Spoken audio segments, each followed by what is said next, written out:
No Rio de Janeiro, a sensação térmica chegou a Repete 60. o pecado e o diabo? As chances de vencer o aquecimento global para nossa Não é o fim do mundo. Um podcast em tempo de apocalipse climático e existencial. Alô, nação Fim do Munders! Estamos em mais um episódio do podcast Não é o Fim do Mundo. O apocalipse climático, existencial, mas também com alguns dias de felicidade. Aqui, Joalac, estou do outro lado com a minha amiga Nina Lemos, eu do Rio e ela de Berlim. E aí, Nina, que dia, hein? Que alegria, que alegria, que alegria. A gente está gravando na terça-feira e o Bolsonaro está em prisão domiciliar desde ontem à noite. E foi tão maravilhoso que a gente estava debatendo o que a gente ia falar nesse episódio. Tem um tema que a gente ama, que a gente vai fazer um episódio sobre isso, que é delírio de ruína, né, Nina? Só que aí a gente ficou até sem graça de num dia tão feliz a gente tá falando de delírio de ruína, porque a gente tá em delírio de delírios, né? Nossa, e a gente tava, acho que tanto eu quanto a Jo ontem, realmente meio deprê, assim, né? A gente tava trocando umas mensagens, assim, pra baixo. A gente tava se sentindo um lixo porque a gente não foi na Flip, apesar da gente não querer ir na Flip. Uma maluquice completa, que é o delírio de ruína.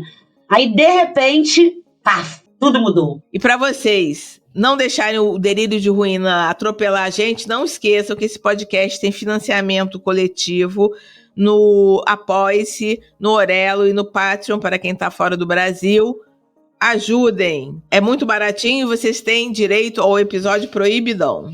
Amo, é isso aí, gente. Nina, como foi você receber essa notícia maravilhosa? Você estava quase indo dormir na Alemanha e não poder ir gritar na janela. Cara, todas as notícias no Brasil acontecem do mesmo jeito. Eu acho que eu tô sempre na varanda fumando um cigarro da minha casa. Porque como é 6 horas da tarde, você tá com 5 horas de fuso, me pega aqui 11 da noite. Então, você tá pronta, eu tava pronta pra dormir, eu já tinha tomado meu remédio pra dormir, que não é aqueles que você alucina, nem que você chapa. Então, eu tava totalmente funcional. Aí, de repente, eu olhei uma mensagem no grupo de WhatsApp e vi essa notícia maravilhosa. E eu que te dei a notícia, né, Jô? Sim. E a gente estava a gente estava discutindo que pauta que a gente ia falar no podcast, e aí, de repente, do nada, eu vi aquilo. E, assim, é sempre engraçado, porque o meu parceiro, ele é alemão, né?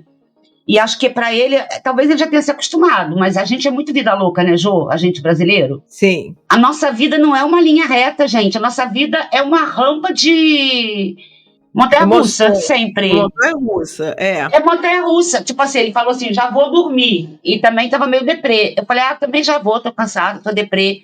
Cara, corta.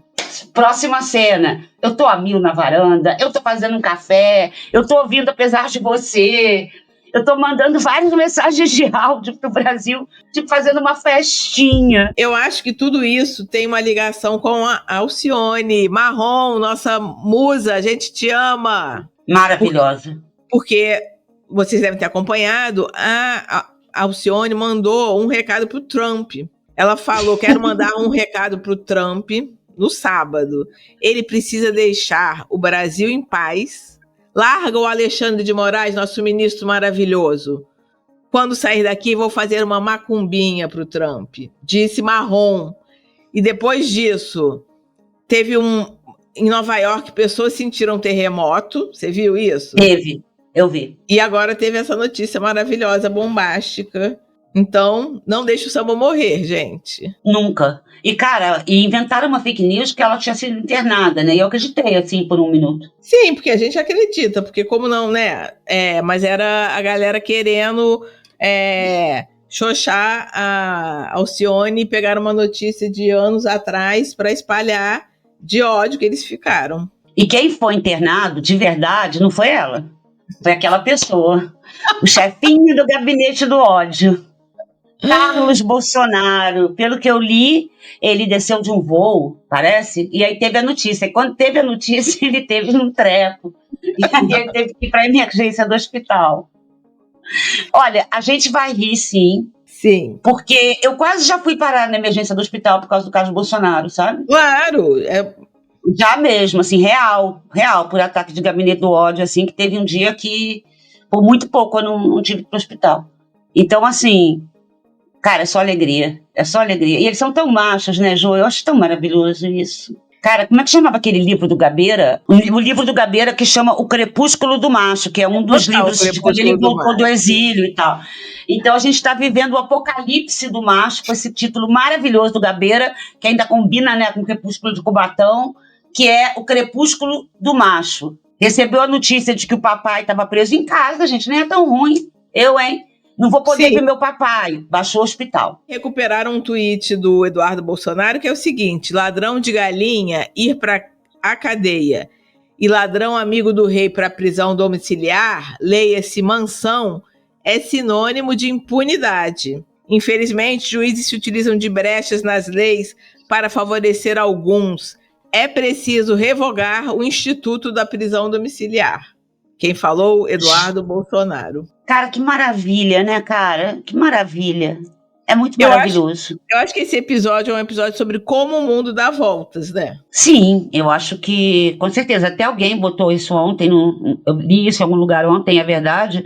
Essa prisão, ela tem que ser dedicada à presidenta Dilma, né? Porque o Bolsonaro devia ter sido preso em 2016, quando ele dedicou o voto dele do golpe ao torturador de Dilma Rousseff, quando o João Willis, que também merece essa prisão ter dedicada a ele, cuspiu no Bolsonaro, e aí vocês sabem o que aconteceu com a história do Brasil, né? Aí degringolou e virou o próprio apocalipse nos trópicos. E, Jô, assim, é triste, né? Já que a gente é jornalista e a gente também tem que falar isso, eu acho. Que parte da grande imprensa, uma grande parte dela, também está tratando muito diferente a prisão do Bolsonaro do que tratou a prisão do Lula, né? Claro, que foi uma prisão por golpe para ele não ganhar uma eleição. Isso está claro. Né? Não resta dúvida sobre isso. Que eu lembro que eu estava no Brasil, né? Que eu sempre estou no Brasil quando essas coisas acontecem, coisas ruins. E virou, assim, um puta headline. E hoje, o que eu vi era assim, o Moraes exagerou.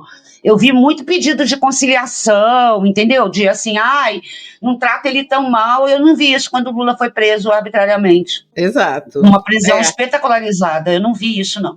E o Lula não pôde nem visitar, não pôde ir no enterro do Neto. A gente nunca vai esquecer disso, tá? No do Neto ele foi, não foi do irmão. Não pôde ir no enterro do irmão e foi do Neto cercado por policiais armados. Sim, gente, memória é uma coisa que a gente tem e a gente vai cobrar isso até o fim dos nossos dias. Bolsonaro está preso graças ao Eduardo Bolsonaro e ao Flávio Bolsonaro, né? Porque essas medidas que foram tomadas agora não são em relação ao processo do qual ele já é réu por tentativa de golpe de Estado, que ele será julgado agora em setembro, né? É por essa grande confusão que o Eduardo Bolsonaro foi lá tentar ferrar o Brasil, né?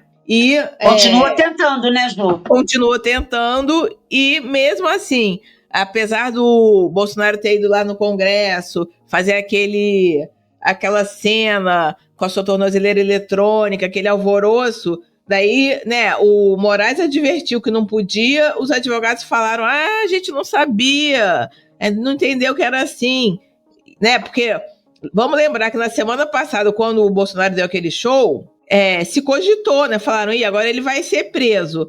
O Moraes deixou ele continuar com a tornozeleira e eles continuaram ali esticando a corda para ver até onde chega, né? Com um intuito de também inflamar o Brasil, né? Então, assim, essa galera que fala, vamos apaziguar o Brasil, não vamos, né? Chega de polarização, toda essa ladainha. São eles que tocam fogo no Brasil, são eles que tentaram dar um golpe, são eles que organizaram o povo para ir lá quebrar tudo, e são eles agora também que estão ali querendo acabar com o Brasil, com essa cena lamentável que é das pessoas indo numa manifestação com bandeira americana, gente. Que vergonha. Olha, falou polarização, eu já ganho uma preguiça da pessoa imediatamente. Se tivesse, assim, um OkCupid de palavras, ia botar, assim, polarização, pra mim, não dá match. Não dá match. Bandeira vermelha, não rola. Porque o que tem de polarização real, né, nesse caso, pessoas que estão protegendo a democracia e que prezam a democracia e pessoas que atentam contra a democracia. Se isso é polarização, tudo pode ser polarização, né?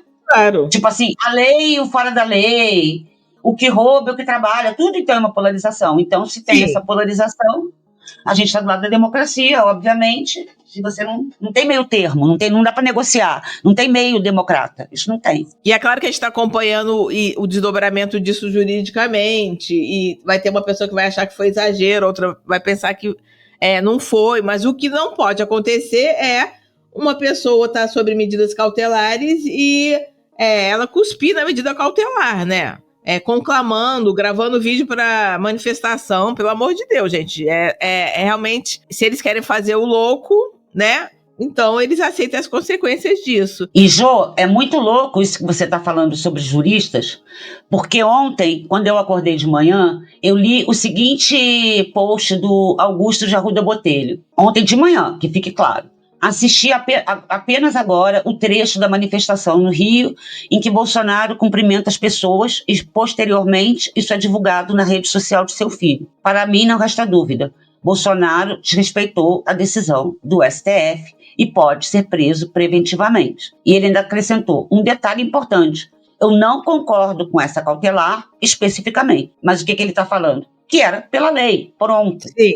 Sim. E foi muito louco, que eu acho que eu tive um momento mandinal, tive uma intuição. Porque eu nunca acredito em boato de que o Bolsonaro vai ser preso, porque eu sou uma pessoa amargurada, o Brasil me fez amargurada. Mas eu peguei, fiz uma screenshot e postei no Instagram, isso ontem de manhã, e perguntei, será que é hoje? Eu fico realmente com um nó na cabeça, assim, tentando entender como pensam esses patriotas, entre 7 milhões de aspas, da gente estar sofrendo uma tentativa de intervenção americana que vai ferrar o Brasil num ataque à soberania, e eles de verde e amarelo com bandeiras de Israel e dos Estados Unidos. Eu fico tentando entender assim, aonde, logicamente, qual é a desculpa para esse ataque à lógica, entendeu? Esse assassinato à lógica. Eu acho o seguinte, pelo que eu vejo, que às vezes eu cometo essa insanidade, acho que você também, todo mundo, de ver o que os bolsonaristas falam, tipo nas redes sociais, e o que eles acham é que o Brasil é uma ditadura, e também que eu acho muito louco, porque eles não gostam de ditadura. Sim, pois é, então... Então, se fosse uma ditadura, eles deviam estar felizes. Eles não têm saudade da época da ditadura, então isso não tem lógica. Eles têm saudade da época da ditadura, acham que estão numa ditadura e estão reclamando disso. Mas eu acho que as redes sociais, elas também estão um celeiro para todo tipo de teoria conspiratória maluca, né? Sim. Eu lembro na época do corona aqui, que a extrema-direita cresceu pra caramba na época do corona, por causa dessa conspiração de máscara, antivacina, que aqui era uma ditadura, porque você tinha que usar máscara. Aí você vai alimentando, lembra do chip do Bill Gates? Que tinha um chip do Bill Gates na vacina. É uma coisa assim tão maluca. E vai alimentando esse tipo de coisa. E assim, o mundo inteiro hoje tem uma extrema-direita louca em ascensão. E eu tenho essa teoria de que todo país tem 20% de fascista. Então, sim, quando está em 20%, eu acho que está sob controle. O problema, sim, é quando aumenta. Agora, assim... É curioso você falar isso, que eu vi uma pesquisa no final de semana, que todo mundo fala que no Brasil tem essa base bolsonarista que é de 30%, né? Um pouquinho mais de 20%. Só que... no final de semana foi revelada uma pesquisa que dizia que apenas 19%, ou seja, esses seus 20% aí, apenas 19% votariam em um candidato que prometesse anistia para os golpistas. Entendeu? Apenas 19%. É muito pouco. É menos do que 30% que a gente achava. É mais parecido com isso que você falou dos 20%, né? E a maioria, acho que era 61%, dizia que não votaria num candidato que prometesse anistia. Ou seja, a população, o povo em números mesmo, né? Claro que pesquisa não é uma ciência que é a grande verdade, ela aponta uma tendência. Mas a maioria das pessoas entende que o que aconteceu foi uma tentativa de golpe e a contra-anistia, 61%. É bastante, se a gente levar em conta o quanto a última eleição foi disputada, né? Foi ali quase uns 50, né? 51, 49. E eu acho engraçado como os políticos que querem herdar a base bolsonarista também não sabem o que fazer, né? Então, tipo, o Tarcísio primeiro foi a favor do Trump, depois viu que se fudeu. Agora o Eduardo Leite tá ali, eles sempre ficam tentando ter uma atitude que coloque a base bolsonarista a favor deles para eles ganharem votos, mas sempre dão uma escorregada porque lá na manifestação da Paulista, Malafaia deu um piti que não tinha ninguém lá, cadê? Onde é que estava Tarcísio? E Tarcísio inventou uma operação, né? Que não ia poder ir, sei lá, deu um perdido. Mas eu achei curioso esse dado que bate com o que você falou, 20%, ou seja, os brasileiros, o povo brasileiro, em sua maioria, é contra a anistia, acho que o que aconteceu foi errado, e é contra o Trump também. Cara, eu acho que, claro que a gente tem que estar atento em tempo inteiro, alerta antifascista, todos os dias. Não pode relaxar, tanto que a gente relaxou, o Bolsonaro ganhou, o Lula foi preso, aconteceu essa merda toda, né? Agora, não estou culpando a vítima, não, mas talvez a gente devesse ter se ligado antes, né? Eu acho. Agora, eu acho também que tem um lado das pessoas terem muito catastrofistas. Quem sou eu para falar, né? Que a gente tem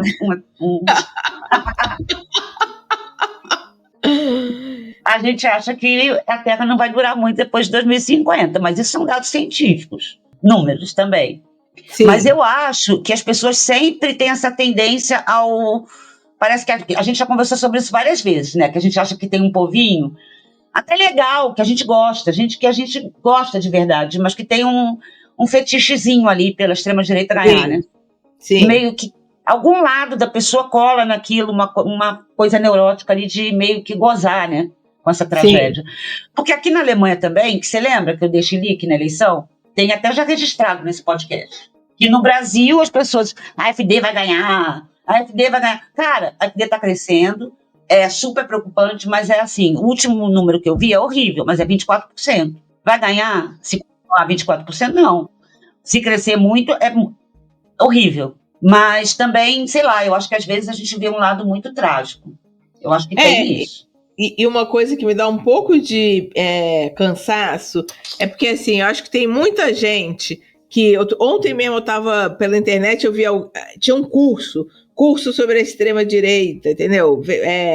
Se inscreva no newsletter da extrema-direita. É muita gente... né? Porque virou um mercado, né? Virou um mercado. Vamos entender a extrema-direita, vamos fazer filmes sobre a extrema-direita. E muito pouca gente, um bando de gente que se beneficia, até pessoas de esquerda que se beneficiam dessa coisa da catástrofe, e pouca gente para ir lá, então faz alguma coisa, gente, entendeu? Porque para ficar ganhando dinheiro, analisando a extrema-direita, tipo, entendeu? Já deu. A pessoa fica ali nesse culto, que eles sabem usar as redes, que eles sabem não sei o que lá, e vamos agora fazer um cursinho, entendeu? Nossa, clichês que odiamos. Temos que aprender a usar as redes. Também tem muita preguiça dessa expressão. Não, sendo que o Steve Bannon é parça lá do Eduardo Bolsonaro, mano. Então, assim, entende, né? Entende o jogo de forças que tá ali sendo colocado. Não é, tipo assim...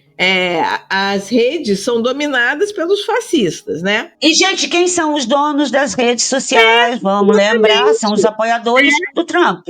Então não é também que a gente não sabe usar, é uma disputa aí muito desigual. Cara, a coisa boa é assim, além do Carlos Bolsonaro, que isso pra mim tem um sabor maravilhoso, que ele teve um chilique que é muito esperado. Eu li o processo do Moraes. Uhum. Não sou jurista, me parece correto. Agora é muito maravilhoso que ele anexou umas fotos, uns posts de rede social, estão muito cafonas. Aí tem um que é o Carlos Bolsonaro, falando assim, querido pai, nananã, entendeu? Tipo, e nas fotos é o Bolsonaro, assim, todo mal ajambrado, sabe, com aquela falta de elegância, com uma camiseta do Brasil, assim, toda mal passada, com chinela havaiana, assim... Nossa, por sinal ele usa muito a Havaiana, né? Ele meio que acaba com a Havaiana. Você não acha que ele prejudicou a imagem da Havaiana? Péssimo marketing. Acho que tem que botar nas cautelares, não pode usar a Havaiana. Do lado de uma piscina, assim, meio feia, sabe? Assim, é toda uma coisa tão tosca. É tão Milícias da Barra, sabe? Vivendas da Barra, sim, todo... Sim. A estética da coisa, né? Aquilo que a gente sempre fala que a crise também é estética. Nesse caso, cara, a crise é muito estética. Sabe o que eu estava lembrando também? Do dia que o Bolsonaro perdeu a eleição. Um dia de tensão, né, assim. Eu queria ter vivido esse dia de outro jeito. Sendo outra pessoa. Não, sendo outra pessoa, mas assim, se eu tivesse bola de cristal, entendeu? Eu teria me divertido mais. Pra mim foi um dia que foi tão tenso que eu não consegui comemorar, entendeu? Eu não consegui, a felicidade não conseguiu ver chegar, entendeu? Porque foi um processo de exaustão pra mim. Cara, foi um dos dias mais tensos da minha vida. E eu lembro muito de uma cena que foi muito apertado, né? Demorou muito para virar. Eu já estava sentada na varanda ali, olhando pro vazio, não falava mais, pensava, não vou poder mais ir ao Brasil. Sim. Minha mãe vai ter que vir aqui me visitar, não posso mais voltar pro meu país, porque também isso estava dado. Como certo. Eu meio que aceitei meu destino, sabe? Quando você vê a morte. Sim, exatamente. Foi horrível. Uma hora depois que ganhou, eu pulei, eu consegui chorar, mas eu não chorei assim de alegria, foi de alívio. Sim. E eu gritava, o Bolsonaro se ferrou, o Bolsonaro se ferrou. Nem gritava, o Lula ganhou, sabe assim? Mas aí teve um momento glorioso que a Jo me ligou de vídeo e ela estava aos prantos em alguma comunidade carioca balançando uma bandeira do Brasil. Mas eu tava num grau de esgotamento que pra mim não foi um dia feliz, assim. Não foi um dia feliz, então... Claro que não foi um dia feliz, gente. A gente tinha... Ou a gente ganhava, ou a gente estava condenado ao fascismo num grau, a corrosão da democracia que a gente viu. Eram pessoas que estavam dispostas a matar o oponente. Não era pouco risco, não. Exatamente. A gente estava sendo espionado pela BIM. Não era brincadeira, ninguém nunca exagerou. Não vem com esse papo. E depois eles ainda tentaram dar um golpe e iam matar o Lula e o Alckmin e o Alexandre de Moraes, né? É uma loucura você pensar... É uma loucura. Em Se a gente sobrepor as linhas do tempo, né? A gente vai entendendo o momento, né? E eu acho que a gente tem que ser agora esperto de pensar que, assim... Todo esse tempo que eles vão ter aí que ficar se desenrolando, né, e tentando soltar o Bolsonaro e tal, a gente não pode ser ingênuo de, né, e não usar isso a nosso favor de se organizar e lutar pelo que a gente quer, que é a taxação dos super ricos, que é contra o pé da devastação, que agora vai voltar para ser votado, entendeu? Então, eu acho que a gente tem que comemorar e se organizar também, né? Assim, porque realmente... Mas isso que eu ia falar, Jô, mas hoje acho que a gente pode comemorar. Claro, não, gente. Eu comemoro qualquer micro coisa tem que ser comemorada. Eu adorei que o José de Abreu falou no... Você viu? O José de Abreu fez um vídeo no Instagram que ele tava falando que tava ótimo esse negócio de ser em partes. Porque tá tipo sendo assim, né? Entrada, né? Salada... prato principal, sobremesa, né? Primeiro uma tornozeleira, que a gente comemora. Prisão domiciliar, comemoramos e terá o dia maravilhoso da verdadeira prisão. Sim. Inclusive, Jô, eu li agora na coluna da Mônica Bergamo, que é extremamente confiável, que o plano do Supremo era mandar o Bolsonaro para a prisão domiciliar, para criar menos problemas com os Estados Unidos, para criar menos treta com os malucos verde e amarelo, etc e tal. Só que os filhos do Bolsonaro acabaram com esse plano. Ou seja, feliz Dia dos Pais, Bolsonaro. Eles destruíram isso, né? Porque um deu de presente Dia dos Pais para o pai uma tornozeleira. Uhum. Aí o outro filho ficou com inveja e deu de presente uma prisão domiciliar. Aí o Carlos Bolsonaro se sentiu excluído, teve um treco e foi parar no hospital. Eu acordei até com dor de cabeça, assim, de euforia, sabe? Tipo, pulei carnaval ontem, sendo que pulei carnaval só dentro da minha própria cabeça. Mas umas pessoas falando, calma, isso é um golpe. Tem também, claro, a gente é vítima de golpes, o Brasil, América Latina, mas tem também o fantasma do golpe. Sim, mas as pessoas falavam que era um golpe por quê? Porque daí ia inflamar os amarelos. Iam inflamar os amarelos, estavam esticando a corda, que aí os Estados Unidos ia intervir. Ué, gente, mas a vida é assim. Já interviu, inclusive. Eu acho que os Estados Unidos já interviu e cara, sabe uma coisa que eu acho muito cafona, Jô? A coisa mais cafona, das coisas mais cafonas, é essa lei Majestic. Vamos mudar, porque é muito difícil falar. Cara, é muito cafona. E os bolsonaristas, que também não sabem falar inglês, né? Ficam falando, nada contra, inclusive meu inglês é ruim, mas os bolsonaristas ficam falando, temos que pedir a lei Majestic. A lei Majestic, como se A fosse um lei segredo, Majestic que só eles virou pra soubessem. tudo. Carla Eu- Zambelli, vamos pedir a Majestic, porque eu tô É aqui na... maravilhoso! E não parece meio Harry Potter esse nome, assim? Uma coisa meio, né? Majestic. Eles falam, chama Majestic, como se eles entendessem de Constituição dos Estados Unidos, gente. Como, Assim, como é se muito fosse uma bizarro. faca guinso, né? Que serve para tudo, um bombril. E o que a pessoa perde, gente? Direito Não pode a entrar nos Estados Unidos. entrar nos Beleza. Estados Unidos. Pode ficar para E ele. tá, não pode ter Mastercard, não pode ter conta no Google. Ai, você pega do amigo. Agora, Jô, uma coisa que eu achei muito engraçada, falando de uma amiga nossa, das comemorações, que a gente tem uma amiga, Márcia Bechara, beijo, Márcia, que ela falou hoje pra gente assim, ai, gente, será que ele vai ser preso logo, preso, né, na cadeia? Eu comprei um pandeiro e eu estou aprendendo a tocar. Ela falou que ela está aprendendo a tocar, apesar de você para tocar no pandeiro no dia que ele ganha. E ela mora em Paris. É tudo muito louco. Será que a Márcia quer ficar, tipo assim, no meio da rua tocando no pandeiro? Não entendi direito. Sou a isso. favor, sou a favor. Eu sou super a favor. Então, gente, é isso.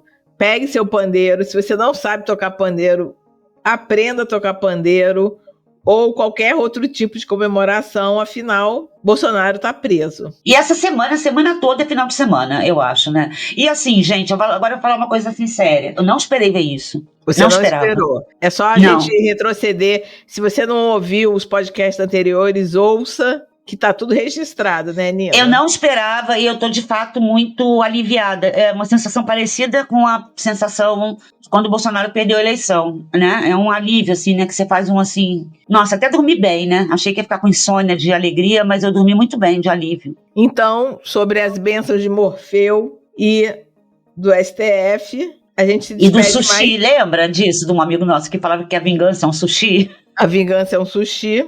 A vingança Que é é um prato que se come frio, mas que é muito gostoso. Exatamente, a vingança é o sushi. Então a gente se vê na E esse próxima episódio semana, não né? teve roteiro. Esse episódio, gente, foi todo freestyle, tá? E é isso. Até semana que vem com mais notícias bombásticas do mundo que não nos dá sossego. Tchau! Viva a democracia! No Beijo! Rio de Janeiro, a sensação térmica chegou a Repete, o 60. pecado e o diabo As chances de vencer o aquecimento global para a nossa vida são Não é o fim do mundo. Um podcast em tempo de apocalipse climático e existencial.